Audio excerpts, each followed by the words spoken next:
Welcome to Auto Resolve. In this guide, I will show you how to fix headset or microphone not working issue on Xbox Series X or S. Fix 1. Check headset connection. Step 1.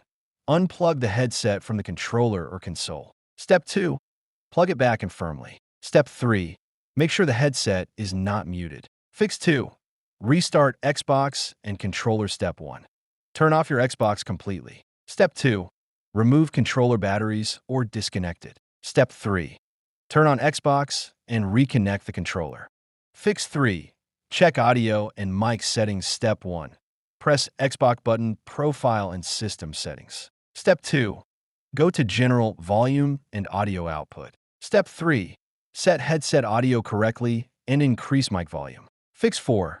Check Party Chat Settings. Step 1. Open Party from the Xbox Guide. Step 2. Select Options, Audio Settings. Step 3. Make sure your mic is on and not muted. Fix 5. Update controller firmware. Step 1. Go to Settings, Devices and Connections, Accessories. Step 2. Select your controller. Step 3. Update the controller if an update is available. Fix 6. Check Privacy and Online Settings. Step 1. Go to Settings, Account, Privacy and Online Safety. Step 2. Select Xbox Privacy, View Details and Customize. Step 3. Allow voice and text communication.